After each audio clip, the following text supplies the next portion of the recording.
Hello everyone, नमस्कार जी, Radhe Radhe. I hope आप सब बहुत अच्छे होंगे, बहुत बढ़िया होंगे और मैं भी ठीक हूँ, मस्त हूँ।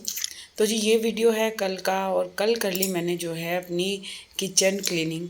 भाई सबसे जो घर का जो मेन एक कहते हैं ना डिफ़िकल्ट टास्क जो है, मे बी मुझे लग रहा है किचन किचन से ज़्यादा टफ कुछ नहीं था। क्योंकि भाई इतना सामान रखा हुआ है रसोई में, अब कहाँ कहाँ से क्या क्या काम स्टार्ट करूँ मुझे खुद समझ नहीं आ रहा था। बड़ा मन बनाना पड़ा सही में किचन साफ़ करने के लिए, क्योंकि काफ़ी बार मन में सोचा कैसे होगा, कैसे करूँ।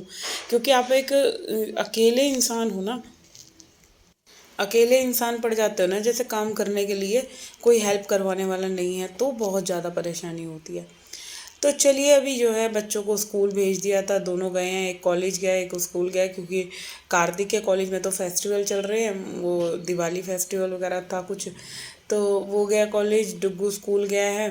अच्छा, सबको भेजने के बाद खुद पे मैंने एक कप चाय पी ली थी। तो सुबह जो 4 बजे उठ जाना होता है ना, और 4 बजे से लेके भाई रात के 10:30 11 बजे तक ऐसे ही कंटिन्यू काम में लगी रहती हूँ। और आपको मैं बताऊँ, मैं 11 बजे किचन में लगी थी साफ़ करने के लिए, और शाम के 6 बजे जो है मैं किचन में से निपटी हूँ। 6 बजे जो है मैंने 6 साढ़े 6 बजे खाना खाया था दिन का, जो कि सुबह से खाना ही नहीं खाया, रसोई साफ़ करने में लगी रही। क्योंकि सुबह से उठने के बाद 7 8 बजे तक तो मैं जिम से आई, फिर उसके बाद जो है घर को देखा, सबको नाश्ता वगैरह दिया, 9 यूं ही बज गए थे। फिर ये था कमरे वगैरह साफ़ करे, सारी जो है मैं पहले बाहर का काम जितना भी होता है ना वो एक्स्ट्रा काम जो है वो कंप्लीट कर लेती हूँ। सारा खाना वगैरह रेडी करा, दाल चावल बनाए थे, उड़द चने की दाल चावल। क्योंकि क्या होता है, आपको जब किचन वगैरह कहाँ साफ़ कर रहे हो या घर का कोई भी काम कर रहे हो ना, तो उस दिन मैं ऐसी चीज़ें बनाती हूँ, दाल चावल बना लिए, छोले चावल, कुछ भी। क्योंकि फिर जो है एक बार आप काम में लग जाओ तो फिर तो भाई हिम्मत नहीं होती कि आप किसी को खाना दो पीना दो। तो ये लगता है भाई पहले काम ख़त्म हो जाए। तो अभी एक एक कैबिनेट करूँगी, ऊपर से काम की स्टार्टिंग करी है। सारे मसाले वाले जो दाल के डिब्बे, चावल, चीनी, जो भी जितने भी डिब्बे थे, सबको बाहर से वॉश कराया। अच्छा, मेरे को आपको पता है मैं अंदर से वॉश नहीं करती, क्योंकि जब भी मेरे डिब्बे खाली होते हैं मैं हमेशा उनको धो के भरती हूँ। किसी भी डिब्बे में अगर मैंने नया सामान भरना है ना, फिल करना है, तो मैं हमेशा का हमेशा ही उन डिब्बों को पहले वॉश करूँगी, तब भरती हूँ। तो इस वजह से ना सारे डिब्बे ही मेरे साफ़ थे, कोई डिब्बा गंदा ही नहीं था, बस बाहर बाहर से मैंने जो है अपने डिब्बे साफ़ करे हैं। और रही बात आपके जो कैबिनेट्स हैं, भाई साफ़ तो सारी चीज़ें थी, सही बताऊँ किचन में कुछ ऐसा गंद नहीं था। मगर हाँ, एक चीज़ होती है कि आपकी दिवाली है, दिवाली पे भाई यही माइंड में चीज़ रहती है कि घर का कोना कोना साफ़ होना चाहिए, घर का कोई भी ऐसा हिस्सा पार्ट ना हो कि आप जो है ना कर पाओ, है ना। तो इसीलिए ये होता है कि दिवाली पे आपने चाहे जितनी मर्ज़ी सफाई कर रखी है, मगर एक जो दिवाली के उपलक्ष्य में होती है ना कि भाई सारी चीज़ें आपको करनी करनी है, तो वो चीज़ माइंड में थी, क्लिक कर रही थी, नहीं भाई करनी है तो करनी है।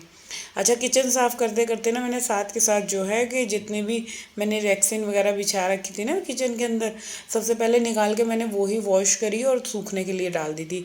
और फिर क्या है, उसको पोंछने की ज़रूरत नहीं पड़ी, सूख गई। और इधर मैंने इतनी देर में कैबिनेट साफ़ कर दी थी, सारे डिब्बे जो थे वो साफ़ कर दिए थे। तो इन सब डिब्बों का पानी जो है बिल्कुल एब्जॉर्ब हो गया, सूख गया था। अब भाई हाथों हाथ जो है उनको लगा दूँगी। अच्छा, किचन के कोई सी भी ड्रॉर या कैबिनेट कर रही हूँ ना, तो साथ के साथ साफ़ कर रही हूँ, साथ के साथ लगा रही हूँ। इससे ये हो रहा है कि सामान साथ के साथ अपना सेट हो रहा है। वरना क्या होता है कि अगर क्या, एक बार मैंने फर्स्ट टाइम जब से शुरू में करी किचन साफ़, पूरी रसोई खाली कर ली। भाई मैं इतनी कंफ्यूज हो गई कि कौन सा सामान मैंने कहाँ रखना था। क्योंकि आप पता है परेशान हो जाते हो, रसोई में इतने बर्तन, इतने डिब्बे, इतनी क्रॉकरी। तो सारी चीज़ों को मैंने फिर क्या करा कि भाई ये तो मैं तो पागल हो जाऊंगी। अब इससे बढ़िया है कि एक एक कैबिनेट साफ़ करते जाओ, जो सामान निकल रहा है उसको साफ़ करके साथ ही साथ लगाते जाओ। तो अब की बार मैंने ये फंडा अपना लिया है 2 3 साल से, और इससे क्या क्या है, ईजी हो जाता है काम। अब हर बार कुछ ना कुछ नया एक्सपेरिमेंट करने की सोचते हैं कि कुछ जिससे काम आपके जल्दी हो, आसान हो। तो सीखते सीखते ही सारी चीज़ें आती हैं आपके। देखो, ऐसा नहीं है कि सब चीज़ें एकदम समझ में आ जाती हैं, धीरे धीरे धीरे धीरे। एक लड़की को औरत बनने में और समझदार औरत बनने में देखो काफ़ी टाइम लगता है। हर चीज़ रोज़ एक दिन जो है हमें हर चीज़ नई नई सिखाता है कि नहीं ऐसे नहीं करना ये काम, वैसे नहीं करना। अब आप देखो, पहले मैंने जैसे जितने भी दालें हैं या जो भी मसाले हैं, मसाले मैंने नीचे, आप देख सकते हो नीचे वाले कॉर्नर में कर रखा है और सारी दालें मैंने ऊपर कर रखी हैं। तो अब ये इजी पार्ट है मेरे उसका। और हमेशा जितने भी जो सामान होते हैं ना, मैं ट्रांसपेरेंट वाले डिब्बों में ही करती हूँ। इससे क्या है कि साफ दिखाई देता है आपके किस डिब्बे में क्या सामान है। तो जी चलिए, फाइनली एक कंपार्टमेंट तो क्लीन हुआ मेरा, जो मैं सोच रही थी। अब जो है मैं इधर आ गई हूँ। जो ये मैंने पहले साफ़ करके रख रखे थे, बट क्या है कि ज़्यादा जल्दी सफाई करने का भी एक ये वो बेकार चीज़ होती है कि आपकी रसोई जो है गंदी हो जाती है। इसीलिए मैंने एक बार तो मेरे को करनी थी, टचअप सा ही कर दिया। जो भी मुझे लग रहा था कि कुछ फैला हुआ है, तो उसको सातों हाथ एक एक बार मैंने कपड़ा फिर से मार दिया। थोड़ा सा टाइम कम लगा इस काम में, क्योंकि पहले ही चीज़ें सारी सेट थी, तो इसलिए मेरे लिए इजी हो गया ये चीज़ करना। और यहाँ पे कुछ भी सामान ऐसा मेरा नहीं निकला कि जो मुझे लगे वेस्टेज है या कुछ है। हाँ, निकला तो क्या निकला, सिर्फ़ और सिर्फ जो जैसे ये डब्बे नहीं आते खाने पीने के, बच्चे कुछ भी चाउमीन वगैरह ले आते हैं प्लास्टिक के डिब्बे एयर टाइट वाले, तो वो मैंने निकाल के फेंक दिए। अब कबाड़ा कबाड़ा कितना जोड़े जाओ, कितना जोड़े जाओ। एक ड्रॉर मेरी ना इन्हीं सब डिब्बों से भर रही थी, तो मैंने सोचा इसको खाली ही कर देना चाहिए। और बीच बीच में जैसे काम कर रही हूँ तो मैं अपनी एक आदत नहीं छोड़ती। एक तो पानी पीती रहती हूँ, क्योंकि जो है पानी पीने से भी एक एनर्जी सी आती है। दूसरा क्या है कि मैं जो है ब्लैक कॉफ़ी पीती रहती हूँ बीच बीच में। वरना ब्लैक कॉफ़ी से ना, एक आप कभी नोटिस करना, थोड़ी बहुत भी अगर आपकी तबीयत ख़राब है या एनर्जी नहीं लग रही है आपको काम करने में, तो भाई थोड़ी सी मैं ब्लैक कॉफ़ी अपनी बनाती हूँ हाथों हाथ, और सिप कर करके पी जाती हूँ। किचन में काम करते करते काम का काम हो जाता है, और कॉफ़ी का कॉफ़ी इनटेक हो जाता है, और एनर्जी की एनर्जी आ जाती है। तो काम करने के लिए एनर्जी आना बहुत ज़रूरी है। जब घर की सारी जिम्मेदारी हम एक मेनली जो होते हैं ना गृहिणी पे है। तो ये जो किचन क्लीनिंग का वीडियो है ना, ये मैंने 2 हिस्सों में, 2 पार्ट में कर दिया है, क्योंकि भाई वीडियो बहुत बड़ा बन गया था।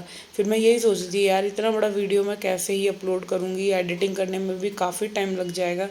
तो मैंने यही माइंड लगाया कि चलो 2 हिस्सों में जो है इसे पार्ट कर देते हैं। तो यहाँ पे ये वाला जो है, ये कैबिनेट जो है, ये मेरा खाली सिर्फ ऐसे एक्स्ट्रा सामान वाला है, जो बहुत कम यूज़ होता है। कोई जैसे कुछ भी ओकेशन वगैरह होता है, कोई सामान ऐसा चाहिए तो।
तो जी यहाँ जो है मैं किचन की क्लीनिंग कर रही हूँ, अपना पाइप लगा के धुलाई कर रही हूँ पूरी, क्योंकि साल में ना एक बार जो है कि अपनी कैबिनेट में अंदर से वॉश करती हूँ, वरना वैसे तो मैं ज़्यादातर जो है झाड़ू लगाती हूँ। और ज़्यादा पानी नहीं डाला है, थोड़ा थोड़ा ही डाला है, वो भी सिर्फ एक रीज़न बताऊँ कि अंदर से ना इसकी क्लीनिंग नहीं हो पाती। जो अंदर ज़मीन है ना वहाँ पे पाइप का पानी ऐसे प्रेशर से मारो आप, तो एकदम जो है ना आपकी किचन बिल्कुल क्लीन हो जाती है, साफ़ सुथरी हो जाती है। तो बस इधर देखो ये एक कैबिनेट कर रही हूँ अंदर से, देखो साथ के साथ पोछा भी लगा दिया है जो भी पानी गया है। अच्छा एक चीज़ और करी थी मैंने, किचन का फ़ैन ऑन कर दिया था। वैसे तो मेरी फ्लोर पे वैसे भी बहुत गर्मी रहती है क्योंकि थर्ड पे हूँ, तो अच्छी खासी गर्मी बनी रहती है। सर्दियों में भी बहुत ज़्यादा गर्म ही रहता है, जैसे सूरज निकलता है। हाँ ठंड पड़ती है जब बहुत मतलब बादल बादल रहते हैं, 1 महीने की ठंड रहती है ऊपर। तो यहाँ पे देखो अभी ऐसे करके रैक्सीन बिछा दी है, काम कर दिया है। पूरा किचन साफ़ करने में मुझे इतना टाइम लगा, मगर ये है फाइनली जो किचन चमकी, तो भाई मन को इतना एक कहते हैं ना सेटिस्फाई हुई मैं कि भाई मेरी मेहनत जो है कामयाब हो गई। इस बीच मैंने काफ़ी टाइम पे बीच बीच में क्लिप नहीं भी बनाई, क्योंकि अब इतना बड़ा वीडियो बन जाता, शायद मुझे लग रहा है 1.5 घंटे का वीडियो बन जाता, 1-1.5 घंटे का। तो अभी 10 मिनट की एडिटिंग करने में ही मेरी जो है जान निकल गई। तो मैंने भाई फिर वही था, फ़ोन भी गर्म हो गया था, मैंने सोचा छोड़ो जितनी बनी है उतनी ही अपलोड कर दी जाएगी। मगर हाँ किचन बहुत अच्छे से साफ़ हो गई, सारे बर्तन वॉश कर करके मैंने अपनी दोबारा किचन में जो है लगा दिया। वैसे मैंने अपने रसोई में ना ज़्यादा बर्तन निकाल ही नहीं रखे, लिमिटेड चीज़ें निकाल रखी हैं, और काफ़ी सारे बर्तन मेरे जो है कार्टून में रखे हुए हैं। चलो अब इधर आ जाते हैं कि ये जो है थोड़ा बहुत ऐसा सामान है जो डेली में बेसिक में यूज़ होता है। केचप हो गई, आपकी ग्रीन टी हो गई, और काफ़ी सारी चीज़ें हैं जो आप मतलब यूज़ होती हैं, तो वो मैं इस वाले ड्रॉर में रखती हूँ कि आप ड्रॉर खोलो आपको हाथों हाथ चीज़ें मिल जाएं। तो ये मेरे लिए सबसे इजी पार्ट है। जो भी मैंने एक दो इसमें ऑर्गेनाइज़र रख रखे हैं जैसे बास्केट का, तो उसके अंदर ही जो पैकिंग वाली चीज़ें हैं वो सब ऐसे ही खड़ी कर देती हूँ। बिस्कुट हो गया, मैगी हो गई, या कोई भी ऐसी चीज़ है जो बच्चों को 2 मिनट में दिख जाए, ज़्यादा उन्हें ढूंढा ढकोरी ना करनी पड़े। तो बस इधर जो है सारी चीज़ें लगाने के बाद फिर चलते हैं आगे की तरफ, क्योंकि किचन बड़ी है, बहुत सारा काम है। अब धीरे धीरे मैं आपको दिखाऊंगी मैंने कितनी सफाई कैसे कैसे करी है। ये लहसुन रखा हुआ था तो इसको मैंने, एक ये ग्लास था मेरे पास एयर टाइट, मैंने इसमें स्टोर करके रख दिया कि भाई जब भी ज़रूरत होगी तो दिख जाएगा। चलिए ये फैलाने वाला काम तो मेरा एटलीस्ट कंप्लीट।